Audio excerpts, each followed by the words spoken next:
nobody like this. You ain't seen nobody like this. You hear my sound all over town singing. Whoa.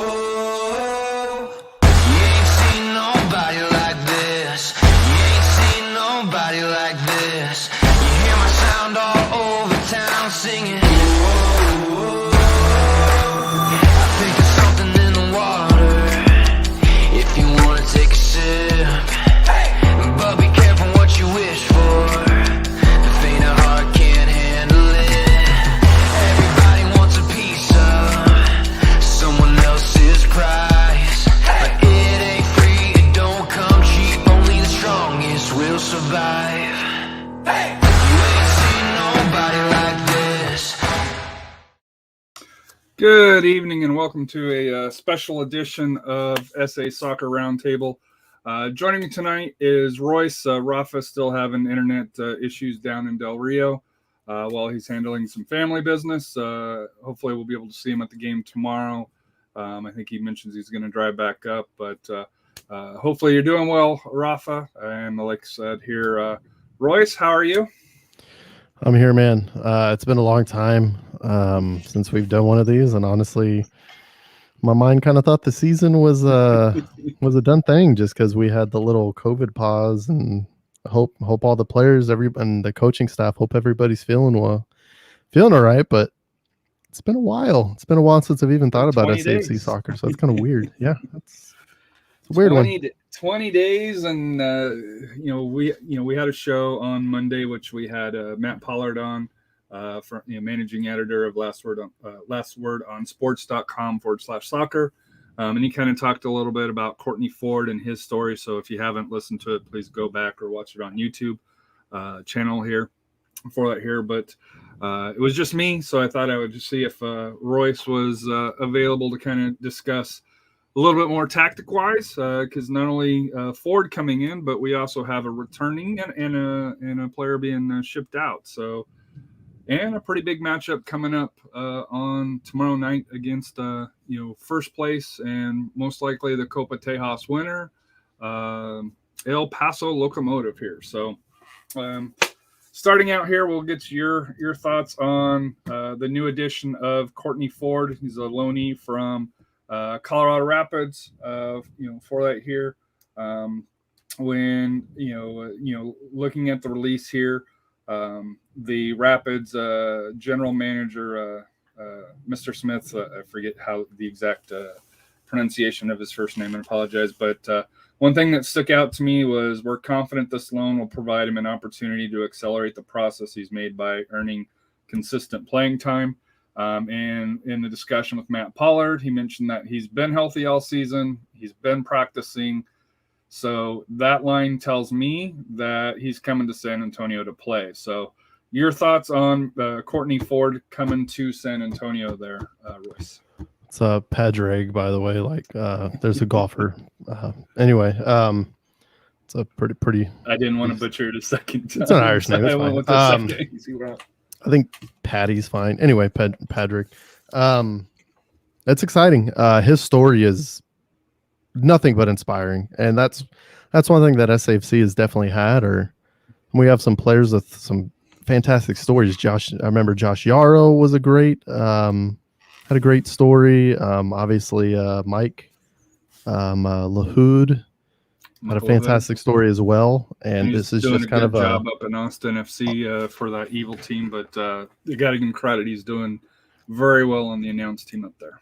I'm very happy Michael Lahoud is still in soccer, and I'm very happy he's being very successful. But not happy on the team. I'm leaving it there. I'm leaving it there. Leaving it there. Let's continue. No, it's an inspiring story. Dude sounds a heck of a guy.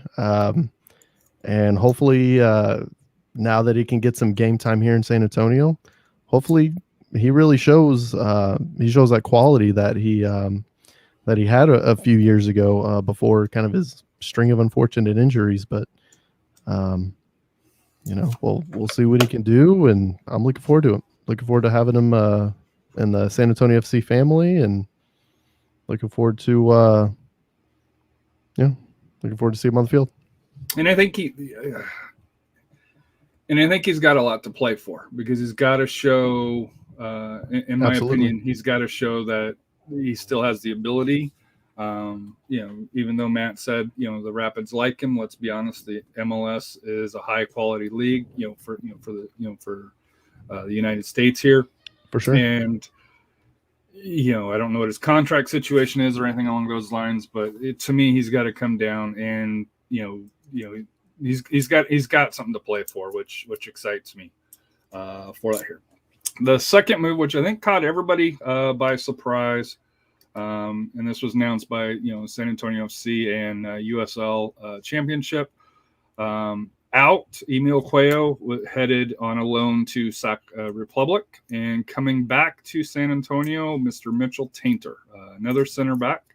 Both are loans, surprisingly, but it's a trade, and obviously with these two here, unlike the MLS players, you got to figure, Sac Republic isn't going to be pulling Taintor back, so he'll be here for the years.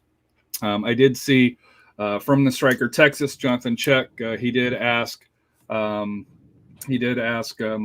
about the number of center backs that we have, and I know in discussion with you, you mentioned kind of depth and focusing on the playoffs, and that's why he mentioned bringing in, the seventh center back, for the San Antonio FC roster, which to me personally seems crazy, but that's why I have you on the line to say, hey, Harry, it's not so bad. So your thoughts? Well, we'll start with Emil going out. He was tied for the team lead in assists with 3. Did have a couple of goals. So I thought, was he the best player on the pitch? No, but he was productive. For sure. In the role that he had. So we'll kind of talk on him leaving, and kind of what it means. And then, afterwards, after we talk Taintor, we'll kind of talk about the team moving forward with the new additions and the loss. So a few things.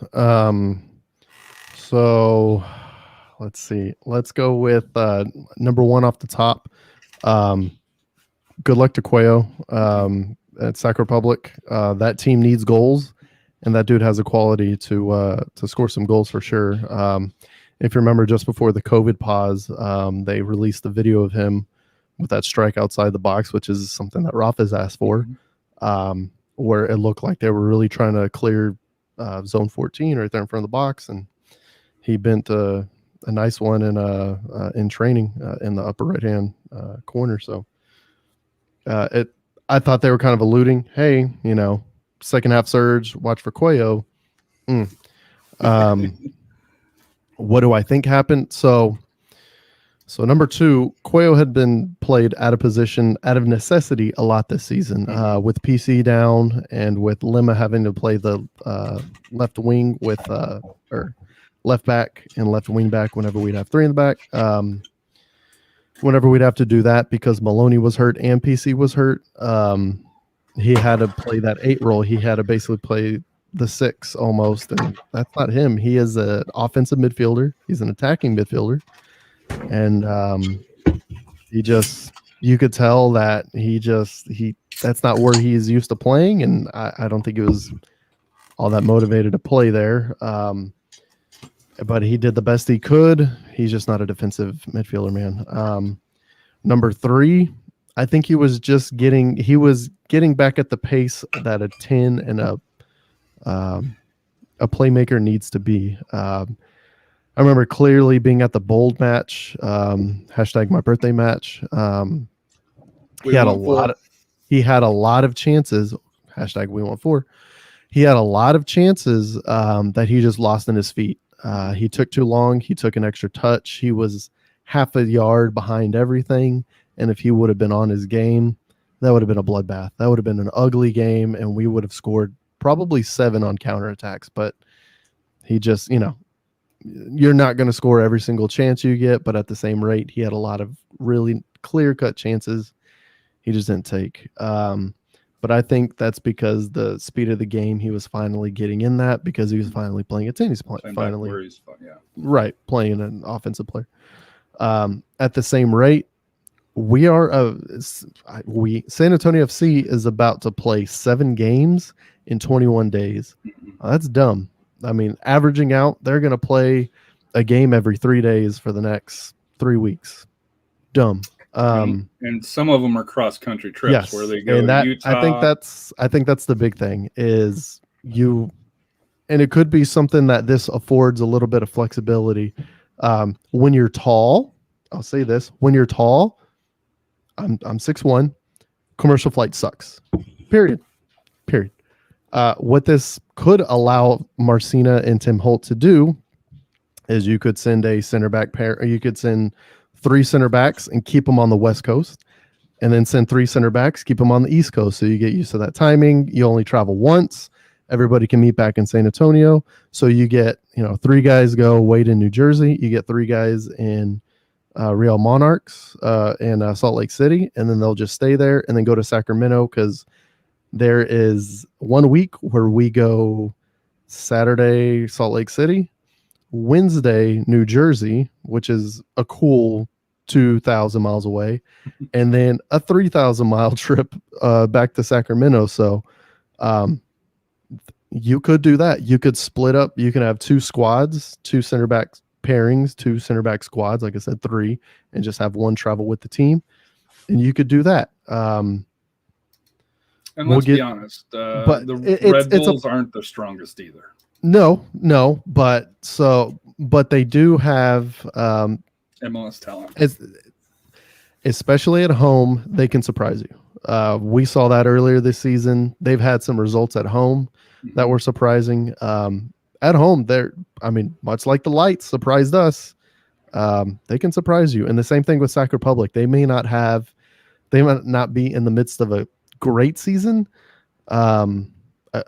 They may not be in the midst of a good season, let's be honest. But at the same rate, on their day, they have the talent. Now they have Cuello. They definitely have the talent to beat you. So, and Sacramento is starting to get into form. They had struggles like San Antonio early. Yep.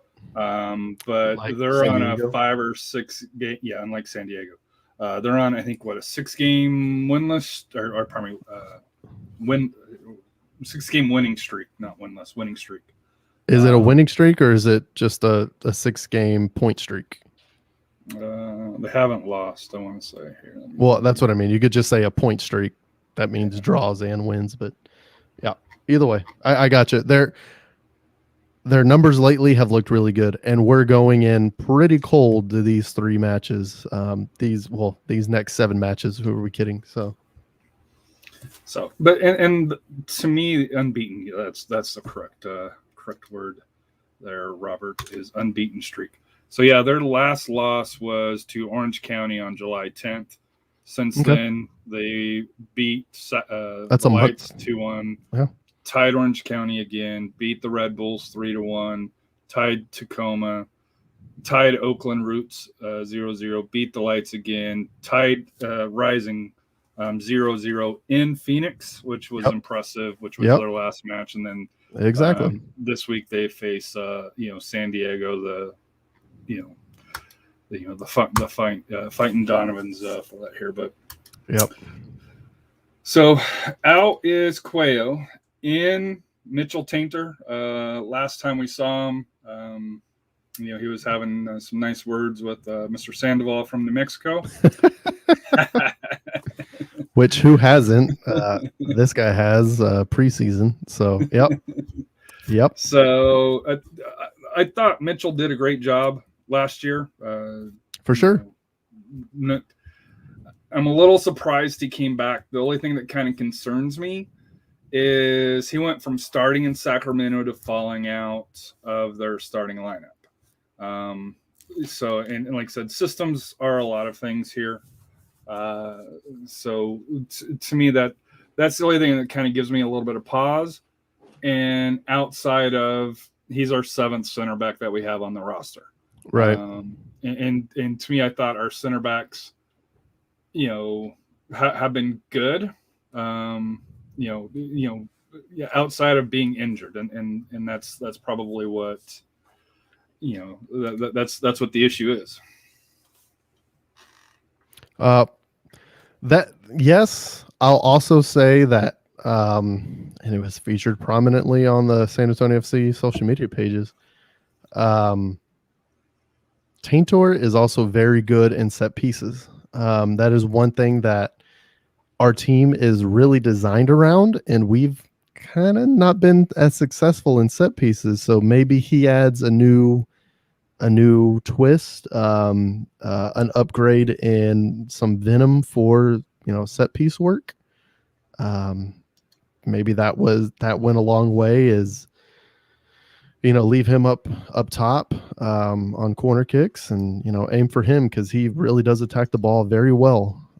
So that's also another thing. Also, he is used to being on the West Coast. This kind of goes with my theory of splitting your center back squads. He's used to the West Coast time. He could stay on the West Coast. At the same rate, you have Kortne Thompson Ford, who is used to being in the mountains. He's also used to being out west. So maybe you leave him in Real Monarchs in Salt Lake City. So maybe Taintor and Ford can get some training in, and maybe they start together against Real Monarchs because they're kind of used to the West Coast, and then they'll move over to Sacramento and they'll play in Sacramento. What I did not see though, and you won't see in the contracts, is there a clause that says Cuello will not play against SAFC, and is there a clause that says Taintor will not play against Republic? I doubt that's in there. I doubt it, but it's not out of the realm of possibilities. Correct. So there's that. So looking at the roster here, four center backs here.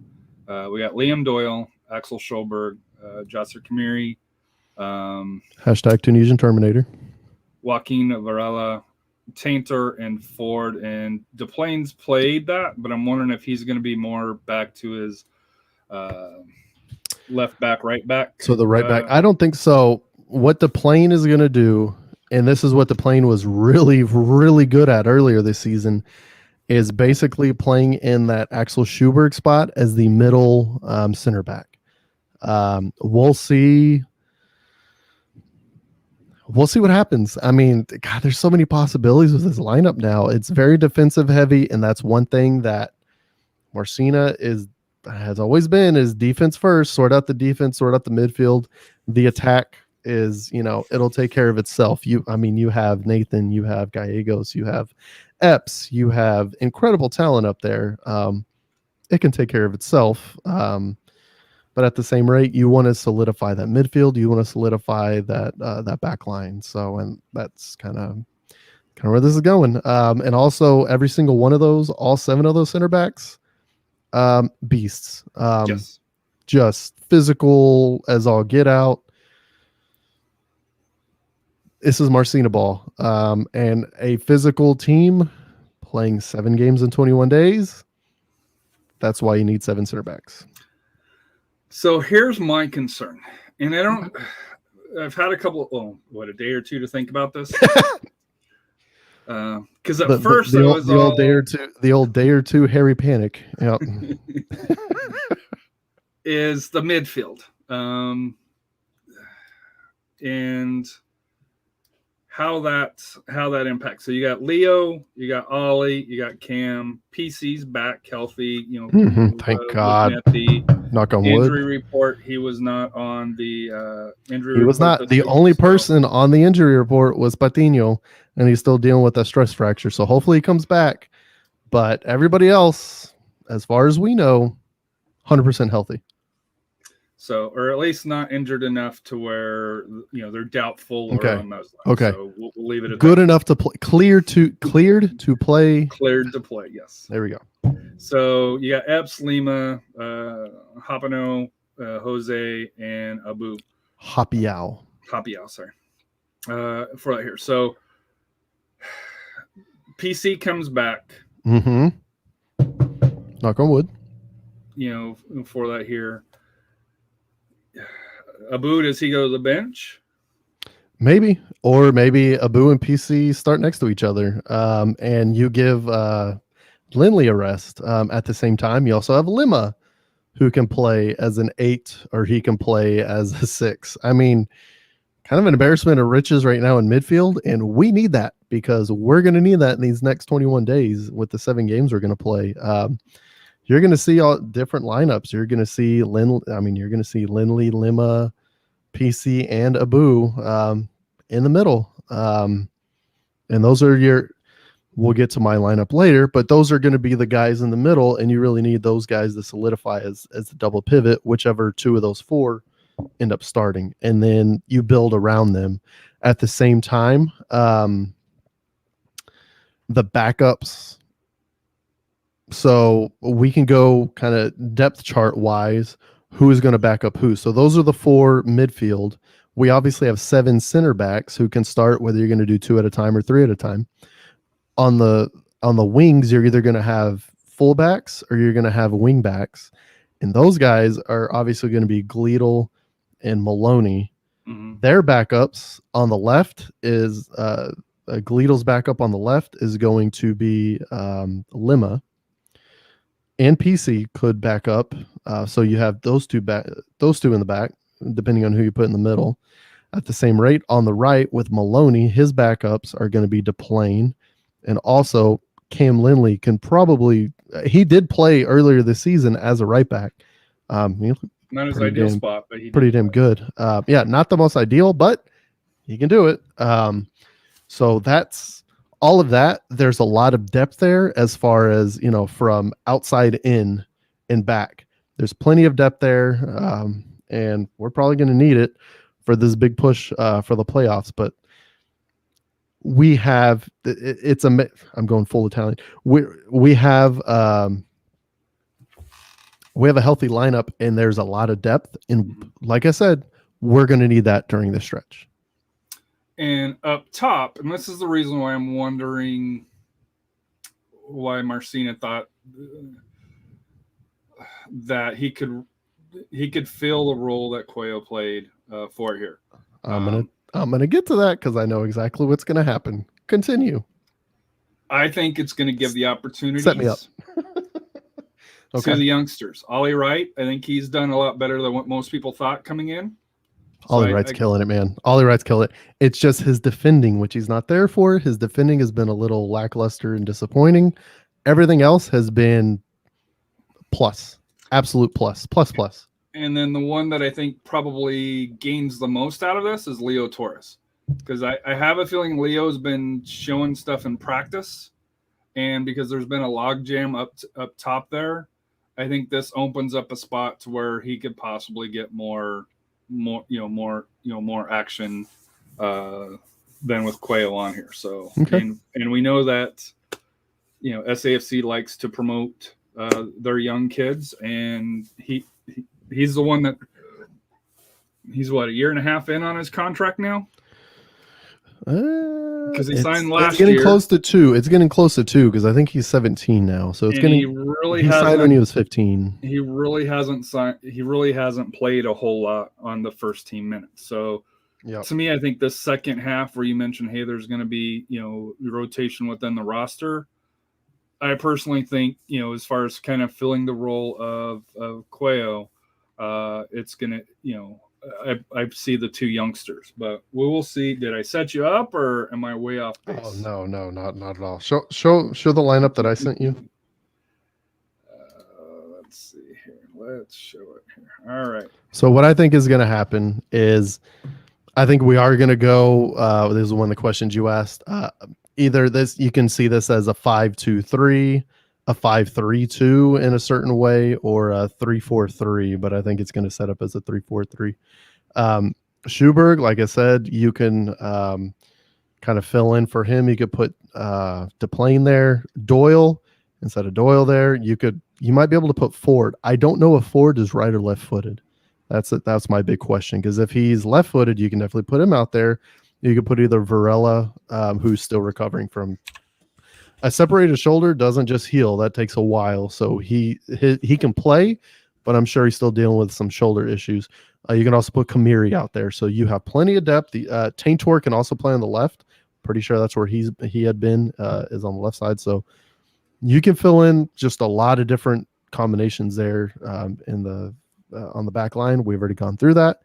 The midfield I've pretty much explained. I think that's how it's going to just line up in the beginning. At the same rate, you can have Abu and Lima there. A lot of different combinations you can go with. Now up top is going to be the interesting thing, and this is what I think is going to happen, and this is what having Nathan as a striker really provides you. Patino has done this, has played a similar role, and when he gets healthy, I think he's going to come into this role and basically be a false nine. So he will go up and he will be the striker like we have seen him, and he is on that hot streak. Hopefully he continues that. That is a very underrated thing that we're going to miss, is how hot he came in. Because he had 7 goals in like 7 games or something ridiculous like that, and then boom, month pause. So hopefully he stays hot. But Nathan will be able to come back and fill in that 10 role while Gallegos and Epps kind of go up, and he can provide for them. Or PC or Lindley can come up and PC can play that 6 in the middle. Lindley can go up and play the 10, and you can kind of have them switch off. And there's plenty of ways to attack there, but that little empty bucket is between PC, Lindley, Epps, Nathan Gallegos, the little empty area. That zone will get either filled by Nathan in defense, probably. On offense, he could on counters, he can come back and provide that way. You can have PC. There's just so many different levels to this formation that you can attack with. There's different specific tactical approaches. There's specific moves that Morsini can count. And I think that's what you're going to see. Now, is this filling in for Cuello, or is this more of, somebody saw? I think that's it. I think it's a tactical change that kind of eliminates the need for a 10, an actual playmaker there. And I think that's going to help us. You're going to add somebody to the defense, which one of the things that has happened a lot when we give up goals is Schubert goes up to stop an attack, and he gets blown by. He misses the ball, and somebody fills in that spot. Somebody scores. That's happened. I can count 3 or 4 times easily. Recently, that's happened to us. Exactly. With 3 in the back, you can have Schubert go up all you want, and you could just have the other 2 play as a normal center back pairing. And that could even allow PC to stay up and Lindley to go up. So there's a lot of different folds to this, but I think this formation eliminates the need for a 10, and that's what Cuello was playing. Who do you think's the more? So I did double check. I saw something on the Rapid side during CONCACAF Championships action. They mentioned that Ford did play on the right side in a 3-back formation. So not that. So I guess right. What he plays, but if the Rapids are playing him in a big game, that's most likely, it's probably more of a natural fit. So my question to you. Obviously, Gleadle, I think, can be Gleadle, Maloney, obviously are the 2 fullbacks, wingbacks that I think that can get up and back. Who do you think stays more at home, PC or Lindley? Who do you think's the more attacking nature? Because PC has it in his nature, but Lindley also, when he was with, also has the ability, as well. Both at different times, and that's kind of the beauty of this. You can have one guy on the defense mark either PC, or you can have a mark Lindley, and they can pull apart a midfield just like that. And just kind of like how RGV pulled us apart whenever we had the first match we played them in RGV, whenever, they kept attacking Doyle on the left, and they pulled our midfield apart. And that's kind of how we lost that game. We can do that now. We can have different guys go forward at different times, but I think PC is going to be the most likely guy to stay at home. But I say that if you look at the 3 guys there that are on the left side of this formation, Gleadle, PC, Gallegos, you can flip all you want. You can rotate all you want. That is a deadly, fast, and very attacking triangle if you want to utilize that. And you could have Nathan get a service on the back post if he makes that run to the far right. or Epps. Or Epps. I mean, Epps could make that run. I think Epps needs to stay a little bit Further wide. kind of further wide toward the midfield. Especially if Nathan goes up, you're going to need to fill that gap. But yeah, I mean, PC, Gleedle, Gallegos. So you could do a quick 1-2 with PC and Gleedle, and then do another 1-2 with Gallegos, or find Gallegos through that. That left side is going to be very attacking. And this right side is not going to be as attacking, but at the same time, that's kind of what you do, is you attack one side, you defend on the other. That's why, formations are always fluid, but at the same rate, I think that's what we're going to see.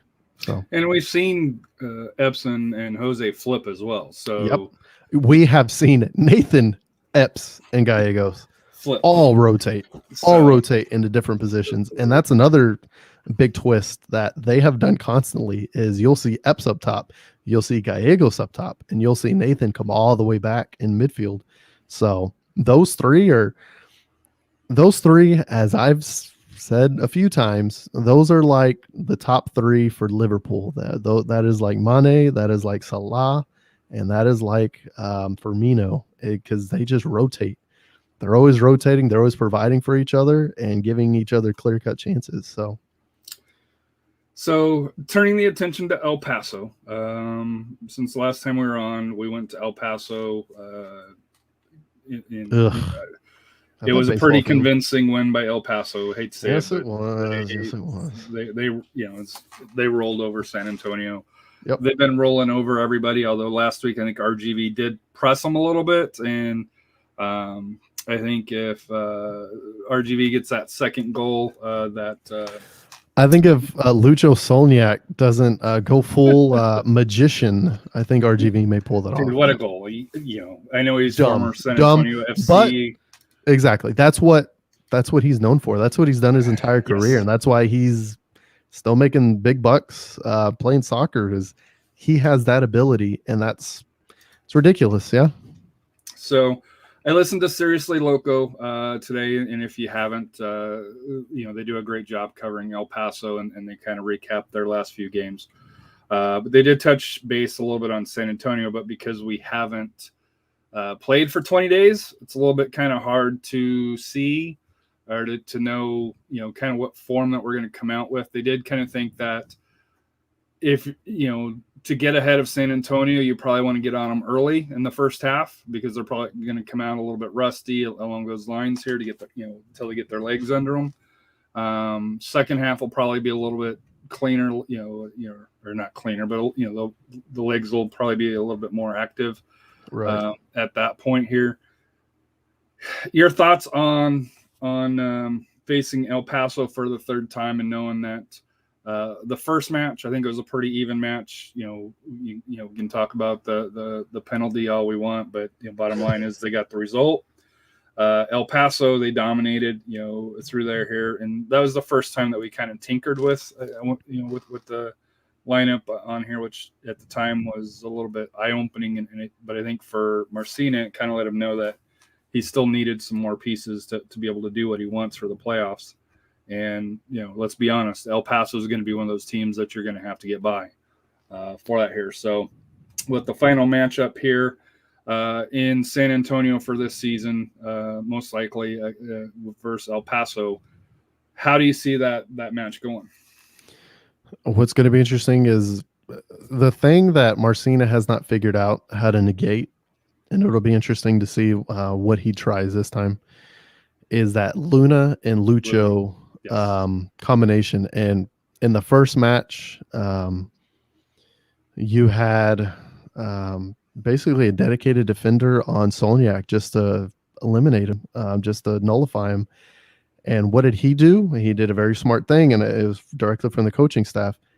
He stayed further deep in their formation. So he pulled somebody out from that back line that was staying on him, and that gave Luna all the room to go attack. Basically, the opposite thing happened in the second match. But what happened is it pulled a defender out, and that gave all sorts of space in between basically the midfield and the defensive line for El Paso to work in. And the deeper that Luna and Lucho got, the more joy everybody else had. So Marcin's going to figure something out. Maybe that's not the right approach to try to just, eliminate one player. I don't know how he's going to do it. We'll see what he brings. He's had 20 days to think about this damn match. We'll see what happens. I'm very interested to see what gets deployed and kind of how the match is played. So, and then the final question, because this was going to be a quick, just kind of thing here. The outside of the health issues with COVID, I would much rather them not have COVID and run the risk of that. Yep. However, since they did, it happened. Could this be a blessing in disguise, for them? And to me, I think it's allowed San Antonio FC to get healthy. The little nicks and bruises, right? To be able to heal. Now they pick up 2 more matches, but their schedule at the end of the year was going to be hectic, anyways. Right. For that here, and to me, outside of the Utah to New York to Sacramento leg there. That's the one where I really see the hugest impact. The home match against Real Monarchs here. That's going to be next Wednesday. To me, not that big of an issue because it's at home. Along those lines here. So I don't think that really impacts them a whole lot. But it's and to me, the 3-game home stretch that they have, they play El Paso tomorrow. They play the Real Monarchs on Wednesday, and then they play Pittsburgh Riverhounds, which is a physical team, neck and neck with Tampa, first place in the Atlantic. So you got this three-game home stretch that you got two division leading teams. Real Monarchs is tied us 1-1, although I think that first match, if Nathan hadn't got the red, I think we win that pretty convincingly. Yep. But he got the red, and that changed the game. If some butts, candy and nuts. Yep. So your thoughts on this upcoming 3-game stretch? Because to me, they play 4 on the road, yes, but I think getting these points here, the road games don't necessarily scare me as much as these three matches here. Right. Yeah, it's gonna be pretty rough, a rough stretch. 20 days that's kind of what a lot of European guys get for just their vacation. So you got to kind of question, are we going to be game fit? And that's going to be another big thing with these center backs, and why it's kind of smart to bring on a couple more is, are the center backs going to be game fit? Is everybody going to be game fit? Part of this is going to be getting back to that, mid-season fitness level. At the same rate, it is going to be kind of a murderer's row, isn't it? El Paso and Pittsburgh obviously are the big standouts, and there's going to be tough games. We'll see where kind of the East Coast kind of comes in.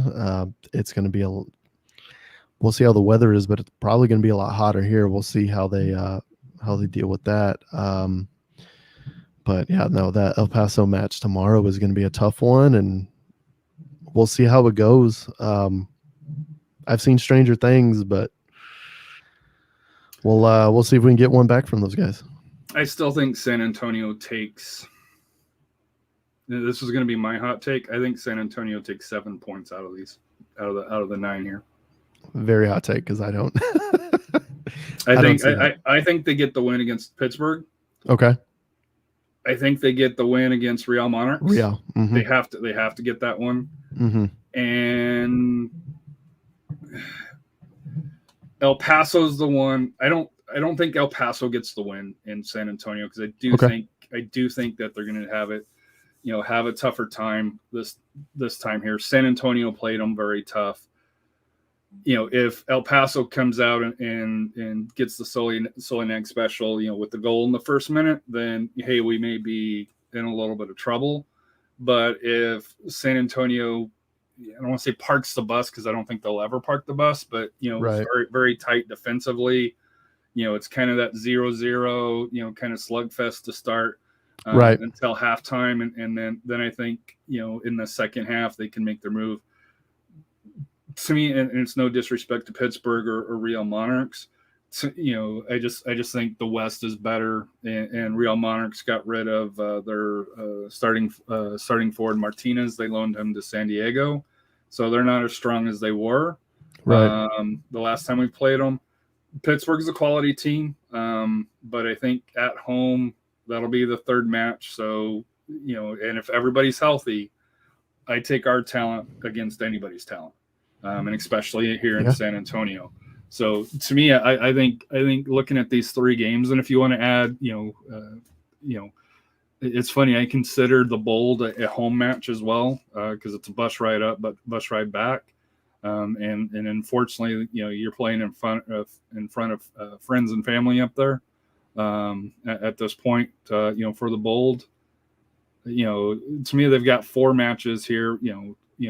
Before they really hit that tough stretch of Utah, New York, Sacramento, and what's crazy to say that's between now and the 7th of September. So that's what 9 days. Yeah. 4 matches, pretty much. 28th, 7, so that's 7. It's 31 days, so do the math. I guess that's 3, so it'd be 10 days. Yeah, 10 days. So 4 matches in 4 matches basically in the 10 days. Mm-hmm.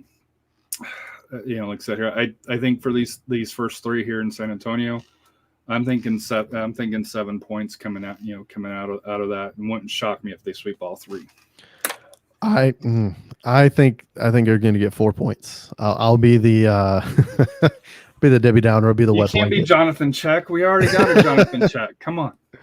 I think they lose to El Paso. I think they need to get their game fitness. El Paso's coming in hot. I think it's going to be a tough one. Hopefully we get an early penalty and we steal it from them, like they stole it from us with a very questionable penalty. And then the retake, but we won't go into that. Yeah, that's once again you got to get past that, but everything evens out, so we'll see. But I think we lose against El Paso. I think we win against Real Monarchs, and I think we draw against Pittsburgh. So I think the homestand, I think we end up with 4 points. But that still gives us a pretty solid spot in the playoffs, and that kind of solidifies our 4th spot. So, because we do have a lot of games in hand at this point, and we're not that far behind in 5th. So we might be in 6th now. I don't know. We're in 6th now, yeah. Because I don't know how many games. New Mexico tied their last match against Austin Bolt. But if we get those 4 points, I mean, we're in a playoff spot. And then that road trip is going to be in the make or break. I think that's what it's going to line up to be, is that cross country 5,000 mile road trip. I think that's going to be your season right there. Because it's the cardiac Gatos Blancos. So anytime that they can create some drama for themselves, they're going to do it. They don't like to do things easy. They never have in all 5-6 years that they've been a team. They're going to do it the hard way. Robert's not a fan of you. And like I said here, we're going to call you the Jonathan Check of the episode here. The wet blanket. So what you need that, but I just all year long, and this is where I'm going to push back on you. All year long, you said if we get healthy, that the talent on this team, is just as good as anybody else's. Yeah, I agree. But at the same rate, we need to get healthy because we haven't played in 20 days. And I'm guessing with COVID protocols, they have not been able to practice. And that's a big thing. And to keep up your level of fitness and to be able to, to build that bond on the field at the same time. Another thing this is going to do, and it's just, once again, the more you're healthy, the more time you get to play on the field together, the more you get that sixth sense of where everybody is, the more you get used to everybody being there, the more successful you are.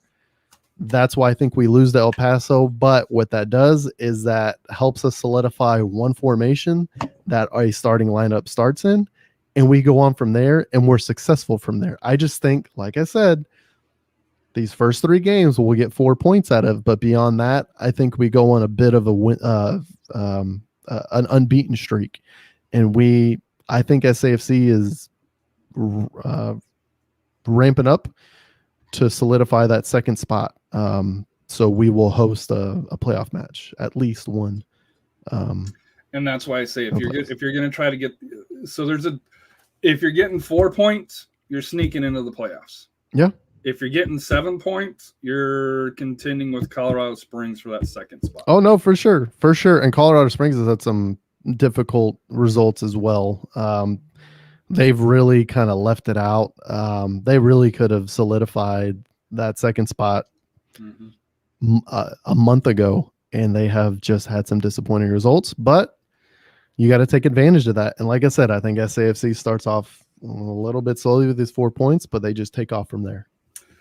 Final thoughts for you. And I know, we've been off for a little while here. I did the show on Monday here, and once again, and I appreciate that. Matthew Pollard. Sorry I could not join. Thank you, Matt. Thank you, Harry, for sure for doing that. That was it was a good show. I listened to it, and I'm sorry you had to do that by yourself. That's the bites. It was interesting. Afterwards, I was like, man, that was a lot of work. But, and then I was like, afterwards, I was like, man, I wish I'd have asked some different questions. But that's how we learn in this. That's how I am, even if we have all 3 of us here. I will say one of the things that I was almost forgot to say: Leo Torres is signed until next November. Yes. So if he's on a 3-year deal, then he's about 2 years into his deal at the same rate. Ford is signed until December 31st with the Rapids.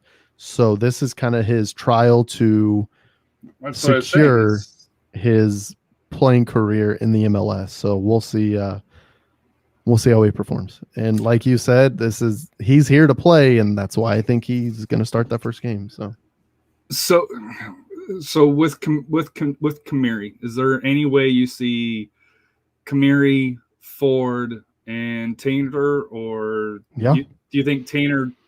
Dude, put all 7 names here for depth, or is Taintor here to start? Put all 7 names in a hat and pick them out. Who knows? I think Ford plays. The only reason why I don't know if he had played this game is kind of as you mentioned here because of the COVID. Correct. Is he may not have been able to get time. He's been in town, I've heard, for a while, but obviously he hasn't been around the team, for obvious reasons. For that, the team hasn't been around the team for a while. Correct. So at the same rate, I don't think anybody's here just for depth. But like I said, in that back 3, I think Schubert and DePlane are going to fill a spot. I think you have on the right, you have Ford and Jasser fill a spot. And then on the left, you're going to have Taintor and Doyle fill a spot. And Varela is going to fill in wherever he wants to. But like I said, Varela can play. He's healthy enough to play. But that shoulder needs some rest. Separated shoulder sucks. He doesn't. It's not like he's throwing with it. It's not like he's catching and normally falling on the ground. But at the same time, dude needs some rest on that shoulder for sure. And I do think you hit it right for that 3-game trip through there. I do think they'll almost do a split squad. At least on the defensive side for that here. So. Final thoughts for you, Royce. We'll get you out of here. 45 minutes. You do appreciate you coming in on a Friday night for that. Least I could do. Dude, here we go again with this Debbie Downer crap, but it's real. I mean, state of Texas, we have over 14,000 people in the hospital for COVID. One of those people was a family member of mine who sadly passed. Fully vaccinated and passed. And also, our other teammate Rafa is dealing with the fallout of a very similar situation. It sucks. There's 3 big things that we can do. Yes, we have the power, much like Captain Planet tells you, recycling, save the planet. Everybody does their part. Everybody can do their part by getting vaccinated, socially distancing, and wearing a mask. It's pretty simple stuff. The Pfizer vaccine, 100% FDA approved now. There's no excuse, zero excuse. It is 100%. Also, if you are unvaccinated and you contract COVID and you have to go to the hospital, your insurance is no longer going to cover that hospital stay. Period. None of it. That's all on you because it's a preventable illness. And preventable illnesses, there's a clause in many of your insurances, they don't cover that. So, be warned. But please practice the golden rule. Treat everybody how you want to be treated. If you would do something for your family, well, you would do something for somebody else's family. Just get vaccinated, wear a mask, socially distant, be responsible. Obviously, it's up to us as Texans to do that. Just love your neighbor. That's it. Just I'm pretty boat whipped by this because it's just the same thing, and it sucks that I still have to talk about it, but it's still there. So there. My final thought is going to be a little bit more positive. I'd go. Please rescue this, please. I would go if I could, but AJ's got a game at the surf tournament this weekend here, so I will be 7:00 tomorrow morning, before 7:00 because he's got to be there at 7 a.m. For his first match at 7:30, and then he's got another one in the afternoon. But on Sunday, at 1:00 at the Park West Athletic Complex, you can see UTSA, the women's soccer team. They are 2-1 on the year. Their only loss was to number 16 Oklahoma State, in Stillwater. They just beat California Baptist on Thursday 3-0, but they play a very good Grand Canyon University team on there. So if go support local women's soccer. Birds up. UTSA women. It'll be a fun match. They put on a good show. It'll be an exciting game for that here. And like I said here, if I would be going if I had the opportunity to go. I can't say, hey, I'm going to go watch the UTSA women and not AJ. So for that here. But yeah. Don't be a bad dad. Don't be a bad dad. Don't be that guy. So do appreciate everybody turning in. Robert, I always enjoy your conversation, on the message center. And one of these times we're going to have to sneak you in on here for sure. We can do the R-rated version if we have to.